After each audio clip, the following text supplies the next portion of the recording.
তো বন্ধুরা দেখো, আজকে আমি রান্না করব কচুরলতি। তো আমি যেভাবে কচুরলতি রান্না করি, আমি কিন্তু 2-3 রকমভাবে কচুরলতি রান্না করি। তো আগে একটা ভিডিও আছে, সেটা দেখে নেবে, সেটা একরকম পদ্ধতিতে। তো আজকে আর একটা রান্না করছি। তো দেখো কিভাবে রান্না করছি। প্রথমে কচুরলতিটাকে দেখো জলের মধ্যে দিয়ে দিলাম, ভালো করে ধুয়ে নিয়েছিলাম অবশ্য আগে। তারপর জলের মধ্যে দিয়ে একটু নুন হলুদ দিয়ে কচুরলতিটাকে সেদ্ধ করে নেবো অর্ধেক। পুরো সেদ্ধ করা যাবে না, কিন্তু অর্ধেক সেদ্ধ করতে হবে। তো নমস্কার বন্ধুরা, welcome back to my channel Puja kitchen with food. তো তোমরা সবাই কেমন আছো? আশা করছি সবাই ভালো আছো, আর আমিও খুব ভালো আছি। তো দেখো, এই এখন নুন হলুদ দিয়ে দিয়েছি, দিয়ে কচুরলতিটাকে একটু সেদ্ধ করে নেবো। আর এই যে হলুদ দিয়ে সেদ্ধ করলে দেখবে হলুদের জলটা একদম লাল হয়ে যাবে, কচুরলতিতে যা কষ আছে সেটা বেরিয়ে যাবে। অবশ্যই তোমরা যখন কচুরলতি সেদ্ধ করবে তখন কিন্তু একটু হলুদ দিয়ে সেদ্ধ করবে। দেখতে পাচ্ছ হলুদটা কিন্তু পুরো কালো হয়ে গেছে, দেখছো জলটা। তো কচুরলতিটা সেদ্ধ করে এবার আমি নামিয়ে নিয়েছি, এটা কিন্তু সেদ্ধ হয়ে গেছে। তো কড়াটা দেখো আবার বসিয়ে নিয়েছি। তো দিয়ে দিচ্ছি সর্ষের তেল। তোমরা এখানে রিফাইন তেলও ব্যবহার করতে পারো, কিন্তু সর্ষের তেল দিলে এগুলো একটু টেস্ট হয় বেশি, যেহেতু কচু রান্না তো ভালোই লাগবে বেশ। তো তার জন্য আমি সর্ষের তেল দিচ্ছি। তো তারপরে দেখো দিয়ে দিচ্ছি কালো জিরে ফোড়ন। তো তারপরে দেখো একটা মশলা বেটে রেখেছি, এর মধ্যে হচ্ছে আদা, পেঁয়াজ, রসুন আর কটা পাকা লঙ্কা ছিল। তো আজকে আমি শুকনো লঙ্কার গুঁড়ো দেবো না, যেহেতু অনেকগুলো পাকা লঙ্কা দিয়েছি বলে। আর দেখো একটা টমেটো একদম সরু সরু করে কেটে দিয়ে দিলাম। তো কি কি আছে বলে দিই, আদা, পেঁয়াজ, রসুন আর পাকা লঙ্কা, আর দিলাম টমেটো। তারপরে দিলাম হলুদ গুঁড়ো,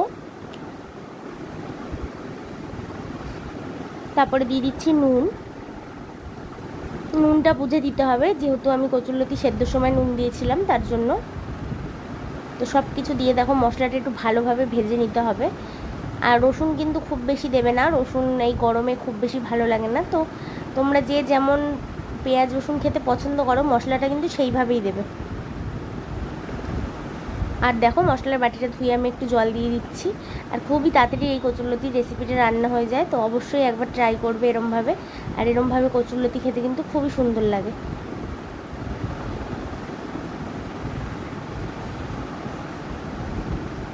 আর মশলাটা খুব ভালো করে কষে নিতে হবে, নাহলে কিন্তু রসুনের কাঁচা গন্ধটা থেকে যাবে। রসুনের গন্ধটা যাতে না থাকে সেইভাবে করে মশলাটা ভালো করে কষিয়ে নিতে হবে।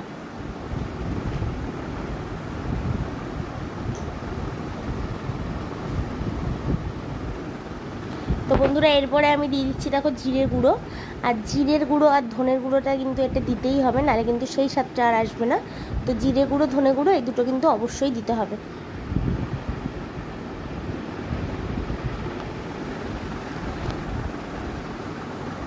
তো জিরের গুঁড়ো যা দেবে তার থেকে একটু বেশি দেবে ধনের গুঁড়োটা। তো ভালো করে দেখো এগুলো আবারও একটু কষিয়ে নিচ্ছি।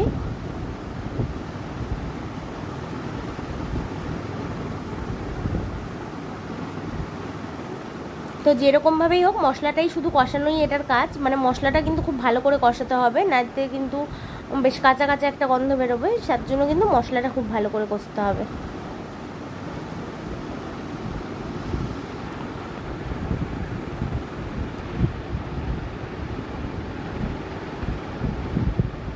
তো দেখতেই পাচ্ছ বন্ধুরা, মশলাটা কিন্তু আমি অনেকক্ষণ ধরে কষাচ্ছি।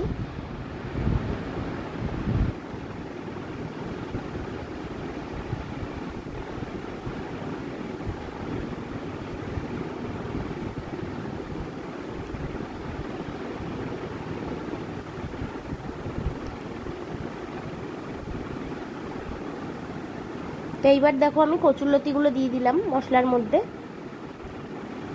আর কচুরলতি দেখতে পাচ্ছ একটাও গলেনি। এবার রান্না করতে করতেও কিন্তু একটাও গলবে না। কচুরলতিটা সেদ্ধ করবে সেইভাবেই, যে অর্ধেক সেদ্ধ করবে আর অর্ধেক এই রান্না করতে করতে সেদ্ধ হবে, কিন্তু যাতে গলে না যায়। তো কচুরলতি দিয়ে একটু নাড়াচাড়া করবো দেখো। তারপরে আমি কিন্তু এতে অল্প একটু জল দেবো, যাতে লতিটা সেদ্ধ হয়।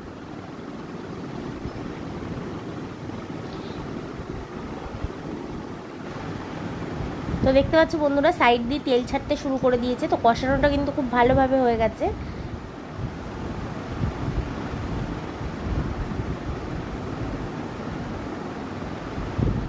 আর এইভাবে নেড়ে দিলে কিন্তু নিচে একটুও লাগবে না। তো এবার দেখো অল্প একটু জল দিচ্ছি এতে আমি, একদম সামান্য জল। এই জলটা টেনে যখন আবার তেল বেরিয়ে আসবে তখন কিন্তু এটা আমি নামিয়ে দেবো। তো বন্ধুরা, তোমাদের যদি ভিডিওটি ভালো লেগে থাকে তো লাইক, শেয়ার, কমেন্ট করতে ভুলবেন না। চ্যানেলটিকে সাবস্ক্রাইব করে পাশে থাকা বেল বাটনটি প্রেস করে দেবে, যাতে আমি ভিডিও পোস্ট করলে নোটিফিকেশান তোমাদের কাছে পৌঁছে যায়। তো দেখতেই পাচ্ছ কচুরলতি কিন্তু প্রায় রান্না হয়ে গেছে। আর আমি খুন্তিটা দিয়ে এইভাবে নাড়ছি, কারণ নিচের দিকটা যাতে লেগে না যায় তার জন্য।